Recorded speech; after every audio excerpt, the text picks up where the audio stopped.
It's A വളരെ serious ആയിട്ടുള്ള ഒരു ചോദ്യമാണ്, വളരെ റെലവൻ്റ് ആയിട്ടുള്ള ഒരു ചോദ്യമാണ്. അത് നമ്മൾ തന്നെ ആരോപണവും ആക്ഷേപവും ഉന്നയിച്ചിട്ടുള്ള പ്രശ്നമാണ്. ഒരുപാട് പാരിസ്ഥിതിക പ്രശ്നങ്ങൾ വന്നിട്ടുണ്ട്, ഒരുപാട് മത്സ്യത്തൊഴിലാളികൾക്ക് നഷ്ടങ്ങളുണ്ടായിട്ടുണ്ട്, നമ്മുടെ പാരിസ്ഥിതികമായിട്ട് ഒരുപാട് ആഘാതം നമ്മളെ ഏൽപ്പിച്ചിട്ടുണ്ട്.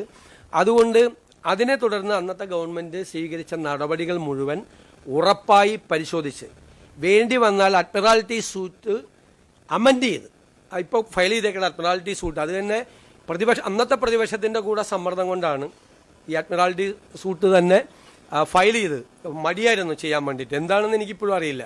അതൊന്നുകൂടി ഗൗരവമായി പരിശോധിച്ച് ഇപ്പോൾ ഉണ്ടായിരിക്കുന്ന ഈ പാരിസ്ഥിതിക ദുരന്തങ്ങൾ കൂടി അതിനകത്ത് ആ സൂട്ട് പരിശോധിച്ച ആ സൂട്ടിലില്ലെങ്കിൽ ആ സൂട്ട് അനുമതിയോടുകൂടി കൺസേൺഡ് ആയിട്ടുള്ള അതോറിറ്റിയുടെ അനുമതിയോടുകൂടി അതുകൂടി അമെൻഡ് ചെയ്ത് വളരെ ഗൗരവത്തോടു കൂടി ആ വിഷയം കൈകാര്യം ചെയ്യും.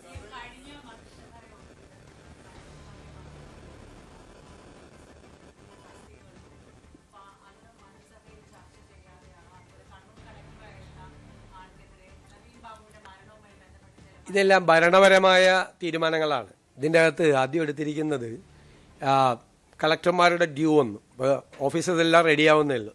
അപ്പോൾ ആ കളക്ടർമാരെ നിയമിക്കാൻ പറഞ്ഞു, സീനിയോറിറ്റി അനുസരിച്ചിട്ടാണ് നിയമിക്കാൻ പറഞ്ഞത്. ബാക്കിയുള്ള സ്ഥലത്ത് ഈ കളക്ടർ സ്ഥാനത്ത് മാറുന്ന ആളുകൾക്ക് പല സ്ഥലങ്ങളും കൊടുത്തു. ഉദ്യോഗസ്ഥന്മാരുടെ ഡിപ്ലോയ്മെൻ്റ് ആയിട്ടില്ല. കാരണം എന്ന് വെച്ച് കഴിഞ്ഞാൽ ഈ വകുപ്പുകൾ വെച്ചതിനെ റാഷണലൈസ് ചെയ്യണം. ഓരോ മന്ത്രിമാർക്കും ഇപ്പം 3-4 സെക്രട്ടറിമാരുണ്ട്. എൻ്റെ വകുപ്പുകൾ തന്നെ ഏകദേശം 8-9 സെക്രട്ടറിമാരുണ്ട്. അങ്ങനെ ഭരിക്കാൻ പറ്റില്ല. അപ്പം ഞങ്ങൾ ഈ വകുപ്പുകൾ റാഷണലൈസ് ചെയ്തുകൊണ്ടിരിക്കുക. വകുപ്പുകൾ റാഷണലൈസ് ചെയ്യുന്ന വെച്ച് കഴിഞ്ഞാൽ അപ്പോൾ ഓരോ വകുപ്പ് എടുത്ത് ഓരോ മന്ത്രിമാരുടെയും വകുപ്പ് എടുത്തു കഴിഞ്ഞാൽ അറിയാം 4 സെക്രട്ടറിമാരാണ്.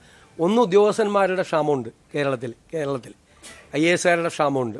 അതുകൊണ്ട് അത് സൂക്ഷ്മമായി പരിശോധിച്ച് മന്ത്രിമാരെയും കൂടി അഭിപ്രായങ്ങൾ അതാത് വകുപ്പുകളുടെ കൂടി അഭിപ്രായങ്ങൾ കൂടെ പരിഗണിച്ചിട്ടുള്ളൊരു ഡിപ്ലോയ്മെൻ്റാണ് ഉണ്ടാകുന്നത്. ഇപ്പോൾ നടത്തിയിരിക്കുന്നത് അഡ്മിനിസ്ട്രേറ്റീവ് ആയിട്ടുള്ളൊരു ടെമ്പററി ആയിട്ടുള്ള ഒരു നടപടിക്രമമാണ് ചെയ്തിരിക്കുന്നത്. അതിൽ മന്ത്രിസഭയിൽ വെക്കേണ്ട കാര്യങ്ങൾ മന്ത്രിസഭയിൽ വെക്കും, അല്ലാതെ ജനറൽ അഡ്മിനിസ്ട്രേഷൻ തീരുമാനിക്കേണ്ട കാര്യങ്ങൾ ജനറൽ അഡ്മിനിസ്ട്രേഷൻ തീരുമാനിക്കും. പിന്നെ ഈ ചോദ്യം ചോദിച്ചല്ല, കഴിഞ്ഞ 10 വർഷമായിട്ട് ഇത്തരം തീരുമാനങ്ങൾ എവിടെ എടുത്തിരുന്നത്? മന്ത്രിസഭയിൽ വെച്ചിട്ടാണ് എടുത്തിരുന്നത്. അല്ലല്ല അതൊന്നുമില്ല. എവിടെയാണ് തീരുമാനം എടുത്തിരുന്നത് കഴിഞ്ഞ 10 വർഷം? അല്ല 10 വർഷം എവിടെ തീരുമാനം എടുത്തിരുന്നത്? അല്ലല്ല, അതിനൊരു പ്രൊസീജിയർ ഉണ്ടെന്നേ. ഇതിനൊരു പ്രൊസീജിയർ ഉണ്ട്. അത് തീരുമാനം എടുക്കേണ്ട സ്ഥലം അതാണ്. ആ സ്ഥലത്ത് തന്നെയാണ് തീരുമാനം എടുത്തിരിക്കുന്നത്. അത് നിങ്ങളുണ്ടാക്കുന്ന വിവാദങ്ങളല്ല, ഒന്നുമില്ല.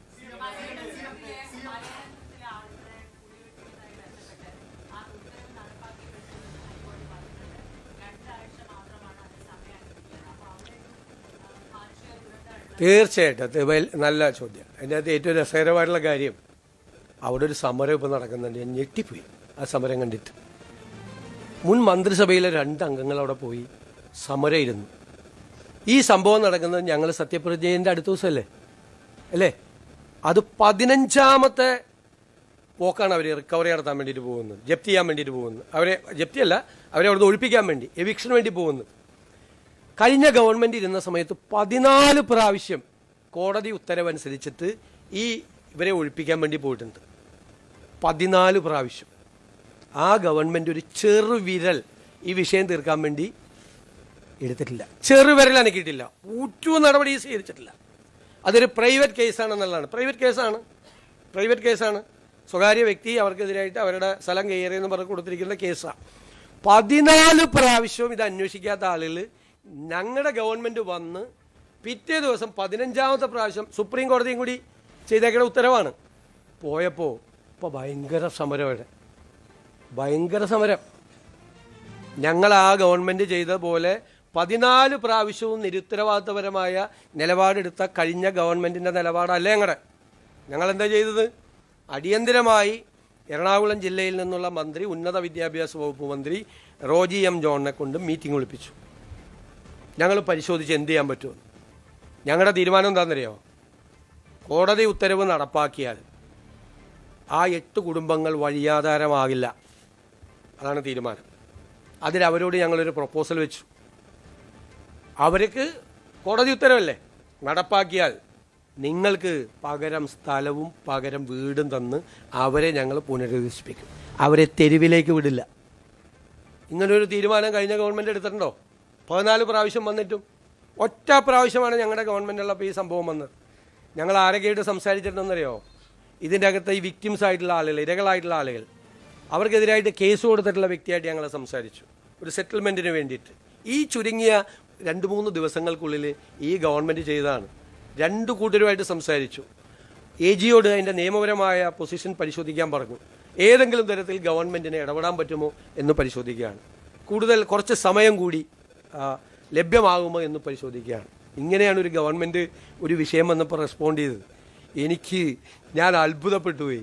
അവിടെ പോയി മന്ത്രിമാർ, പഴയ ഗവൺമെൻറ്റിലെ മന്ത്രിമാർ അവിടെ ഇരിക്കുക. ആ ജില്ലയിൽ നിന്നുള്ള മന്ത്രിയായിരുന്നു, വ്യവസായ മന്ത്രി. അദ്ദേഹമാണ് ആദ്യം അവിടെ പോയത്. ഈ 14 പ്രാവശ്യം അവരെ കുടിയൊഴിപ്പിക്കാൻ പോയപ്പോൾ എന്ത് ചെയ്തു ഇവരെല്ലാം? ഞാൻ അധികം രാഷ്ട്രീയമൊന്നും പറയേണ്ടെന്ന് വിചാരിച്ചിട്ടിരിക്കുന്നതാണ്. കുറച്ച് കാര്യങ്ങൾ അല്ല, ഇതൊന്നും നിങ്ങളാരും പറയുന്നില്ല.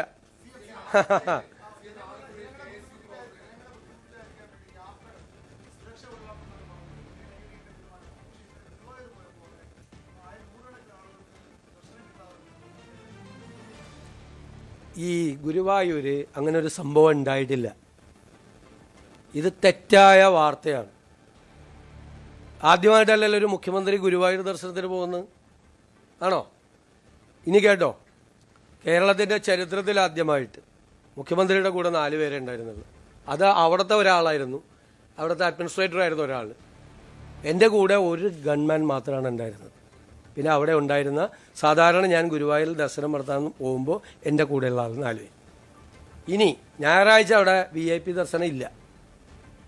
ടിക്കറ്റ് എടുത്തിട്ട് കയറണം, 1000 രൂപയുടെ ടിക്കറ്റ്. ഞാൻ 1000 രൂപയുടെ ടിക്കറ്റ് എടുത്തിട്ടാണ് ദർശനം നടത്തിയത്, കേട്ടോളാം. അവിടെ ചെല്ലുമ്പോൾ ശിവേലി നടക്കുകയാണ്. ശിവേലി നടക്കുമ്പോൾ നമ്മളതിൻ്റെ മുമ്പിൽ നിന്നു. അത് കയറിക്കഴിഞ്ഞപ്പോൾ നമ്മളതിൻ്റെ മുമ്പിൽ പോയി തൊഴുതു. ഞാൻ ഉപദൈവങ്ങളെ ദർശിക്കാൻ വേണ്ടി പോയപ്പോൾ മുമ്പിൽ ഗുരുവായൂർ ദേവസ്വത്തിൻ്റെ ഒരു സെക്യൂരിറ്റി ഗാർഡ് വന്നു സ്റ്റോപ്പ് ചെയ്തെല്ലാവരും. അപ്പോൾ നമ്മൾ സ്റ്റോപ്പ് ചെയ്യാൻ പറ്റില്ല, ഞാൻ തൊഴുന്നത് ഒരാൾക്ക് വേറൊരു തൊഴാമെന്ന ആൾക്ക് തടസ്സമാവില്ല എന്ന് പറഞ്ഞു. ഞാൻ അതിൻ്റെ സൈഡിൽ നിന്ന് തൊഴുകയും ആളുകൾ അതിൻ്റെ മുമ്പിലൂടെ തൊഴുത് നീങ്ങുകയും ചെയ്തു. ഇതാണ് സ്ഥിതി. ഇത് കള്ളക്കഥയാണ്, കള്ളക്കഥയാണ്. ഇതൊക്കെ എഡാക്കോട് തമാശ. അവിടെ എല്ലാ ആളുകൾ വന്ന് എന്നോട് പറഞ്ഞു, സാറേ എപ്പോഴും ഇങ്ങനെയായിരിക്കണം, ഇതാണ് ഭംഗി. ഞങ്ങൾ പോലും അത്ഭുതപ്പെട്ടു. ഞങ്ങളുടെ തൊട്ടടുത്ത് വന്നിരുന്ന് ഒരു അകൽച്ചയില്ലാതെ വന്ന് ചെയ്തു വന്ന് ഒരാൾക്ക് തടസ്സം അവിടെ ഉണ്ടായിട്ടില്ല. ഒരാൾക്ക്. ടിക്കറ്റ് എടുത്തിട്ടാണ് കയറിയത്. എനിക്കറിയാലോ ഇതൊക്കെ വിവാദമാവുമെന്ന്. ഞാൻ ഇനി അമ്പലത്തിൽ പോരുന്ന കൂടി പറയരുത് ദയവ് ചെയ്ത്.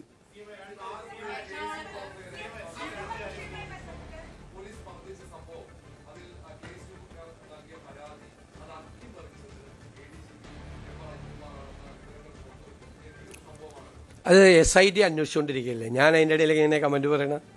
SIT അന്വേഷിച്ച് SITയുടെ റിപ്പോർട്ട് തരട്ടെ. ഇതൊക്കെ നിങ്ങൾ വന്ന വാർത്തയിൽ നമുക്ക് പ്രതികരിക്കാൻ പറ്റും. SIT ഗവൺമെൻറ് മുമ്പാകെ റിപ്പോർട്ട് തരട്ടെ. റിപ്പോർട്ട് തരുമ്പോൾ അത് പരിശോധിക്കാം.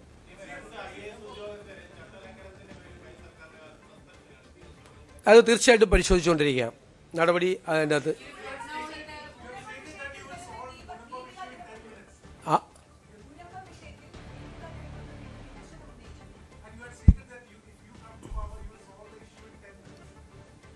ഇപ്പം എന്താ സംഭവം നടന്നത്? ഇപ്പോൾ ഒരു സംഭവം നടന്ന് നിങ്ങൾ ശ്രദ്ധിച്ച, കഴിഞ്ഞ ഗവൺമെൻറ്റിൻ്റെ കാലത്ത് ഒരു തീരുമാനമെടുത്ത് പോണ പോക്കിൽ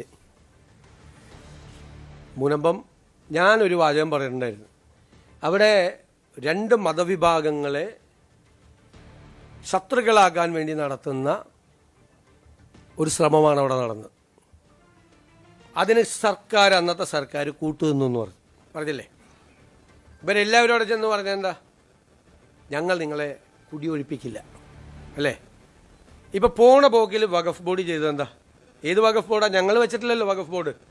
കഴിഞ്ഞ ഗവൺമെൻറ്റിൻ്റെ കീഴിലുള്ള പൊളിറ്റിക്കൽ അപ്പോയിൻമെൻ്റ് ആയിട്ടുള്ള വഖഫ് ബോർഡ് പോണ പോക്കിൽ ഇത് പോർട്ടലിൽ രജിസ്റ്റർ ചെയ്തിട്ട് പോയി. ഇനി സാധാരണ വഖഫ് ലാൻഡ് രജിസ്റ്റർ ചെയ്യുന്നത് അതിൻ്റെ മുത്തവല്ലിയാണ്. ഇവിടെ വഖഫ് ബോർഡ് തന്നെ അത് പോർട്ടലിലേക്ക് പെടുത്തിയിരിക്കുകയാണ്. മനസ്സിലാക്കിക്കൊള്ളണം എന്താ അവരുടെ ഉദ്ദേശം. ഇവർ 2 കൂട്ടരും ഒരേ പാതയിൽ സഞ്ചരിക്കുന്നവരാണ് എന്ന് ഒരു രാഷ്ട്രീയ ആരോപണം ഞാൻ പ്രതിപക്ഷ നേതാവെന്ന നിലയിൽ ഉന്നയിച്ചിട്ടുണ്ടായിരുന്നു. അതിന് അടിവരയിടുന്ന നടപടിയാണ് പോണ പോക്കി ചെയ്തത്. ശരിക്കും വഖഫ് ഭൂമിയാണ് എന്ന് എസ്റ്റാബ്ലിഷ് ചെയ്താൽ ഇവർ എൻക്രോച്ചേഴ്സാണ് അല്ലേ, ഇവർ കയ്യേറ്റക്കാരാണ് അല്ലേ. പിന്നെ അവരെ ഒഴിപ്പിക്കാൻ കോടതിക്കും പാടായിരിക്കും, ഗവൺമെൻറ്റിനും പാടായിരിക്കും. അപ്പോൾ വരാൻ പോകുന്ന ഗവൺമെൻറ്റിന് ഒരു 8ൻ്റെ പണി കൊടുത്തിട്ടാണ് ഇവരങ്ങ് പോയത്, വഖഫ് ബോർഡ് പോയത്. എന്താണ് പൊളിറ്റിക്കൽ അപ്പോയിൻമെൻ്റ് ആയിട്ടില്ല ആ വഖഫ് ബോർഡ് പോണ പോക്കിൽ ഇപ്പം എന്താണ് തീരുമാനം? വരാൻ പോകുന്ന ഗവൺമെൻറ്റിന് അതിൻ്റെ തീരുമാനം എടുക്കാനുള്ള അനുമതി കൊടുക്കണ്ടേ? പക്ഷെ ഞങ്ങൾ അതിനെ നിയമപരമായി നേരിടും, നിയമപരമായി തീരുമാനം എടുക്കും. അപ്പോൾ 10 മിനിറ്റ് കൊണ്ട് തീരുമാനം എടുക്കാതിരിക്കാൻ വേണ്ടിയിട്ടാണ് ഈ ചെയ്തത്. 10 മിനിറ്റ് കൊണ്ട് തീരുമാനം എടുക്കാൻ പറ്റാവുന്നൊരു കാര്യം ആ 10 മിനിറ്റ് കൊണ്ട് തീരുമാനം എടുപ്പിക്കാതിരിക്കാൻ വേണ്ടി മനഃപൂർവ്വമായി രാഷ്ട്രീയമായി ചെയ്തതാണ്. ജനങ്ങളോട് അവർ പറയണം, മറുപടി പറയണം, എന്തിനാണത് പോർട്ടലിൽ പെടുത്തിയതെന്ന്. പക്ഷെ ഞങ്ങളതിനെ നിയമപരമായി അപ്പം തന്നെ അത് പരിശോധിച്ചിട്ടുണ്ട്. അതിനെ നിയമപരമായി നേരിടാനുള്ള നടപടികൾ ഞങ്ങൾ സ്വീകരിക്കും. ഒരു കാര്യം, അവിടെ നിന്ന് അവരെ കുടിയൊഴിപ്പിക്കുന്ന പ്രശ്നമില്ല. അവർക്ക് അവിടെ സംരക്ഷണം കൊടുക്കും. അവർക്ക് അവരുടെ സ്ഥലത്ത് നികുതി നൽകാനുള്ള സംവിധാനം നമ്മളുണ്ടാക്കും. അതിൻ്റെ നിയമപരമായ എല്ലാ തടസ്സങ്ങളും നമ്മൾ 10 മിനിറ്റ് എന്ന് പറഞ്ഞതിന് ശേഷം ഈ വഖഫ് ബോർഡ് ഉണ്ടാക്കിയ നിയമപരമായ പ്രശ്നങ്ങളാണ്. മനസ്സിലായ? വഖഫ് ട്രൈബ്യൂണലിനെ കൊണ്ട് പോലും തീരുമാനം, വഖഫ് ട്രൈബ്യൂണലിലെ തീരുമാനം പോലും വഖഫ് ബോർഡ് പോയി സ്റ്റേ ചെയ്യിപ്പിച്ചു. അറിയാലോ എന്തായിരുന്നു ആ ഗവൺമെൻറ്റിൻ്റെ സ്റ്റാൻഡ് ഇക്കാര്യത്തിൽ? ഇവരെ മതപരമായി ഭിന്നിപ്പുണ്ടാക്കാനുള്ള സംഘപരിവാറിൻ്റെ അതേ അജണ്ട അതിന് കൊട പിടിച്ചു കൊടുക്കുകയാണ് CPM നേതൃത്വം വഹിക്കുന്ന ഗവൺമെൻറ് ചെയ്തത്. ക്ലിയർ ആയല്ലോ? ഇപ്പോൾ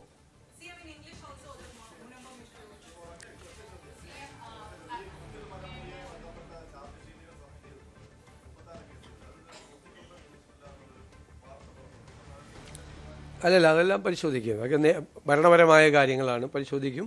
അത് വന്നു കഴിഞ്ഞാൽ പ്രോസിക്യൂട്ടറെ നിയമിക്കും.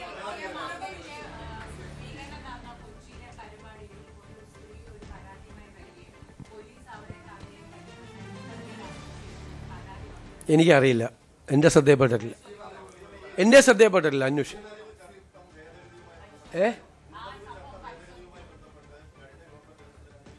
ഏതാണ്?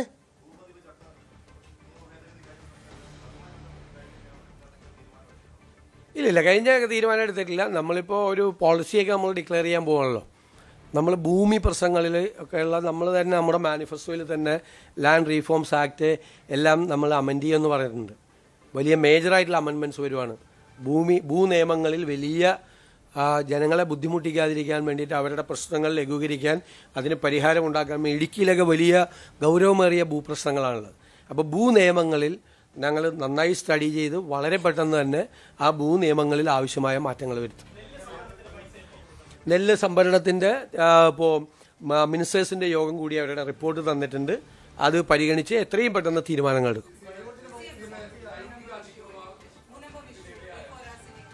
തീർച്ചയായിട്ടും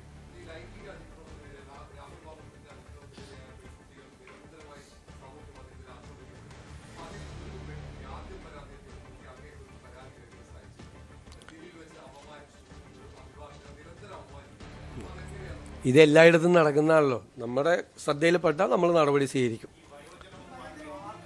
അല്ലല്ല, അതൊക്കെ വരട്ടെ. ഇപ്പം എന്തായാലും മുഖ്യമന്ത്രിയുടെ അടുത്താണ്.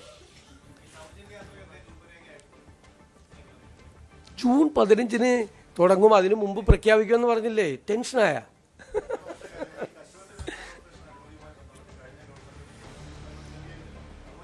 എല്ലാത്തിനും ഇപ്പം ഇന്ന് ഉത്തരം പറയാം. അതൊക്കെ പരിശോധിക്കാം. വരട്ടെ, എന്തെല്ലാം കാര്യമുണ്ട്, ഒരുപാട് കാര്യങ്ങളുണ്ടല്ലോ. നമ്മൾ പരിശോധിക്കുക.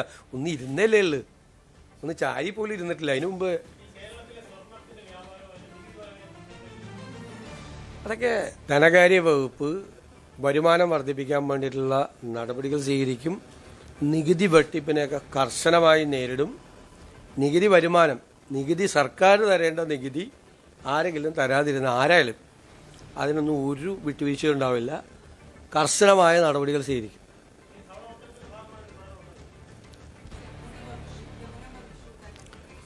Munambam, now the Waqf board, which was under the previous government,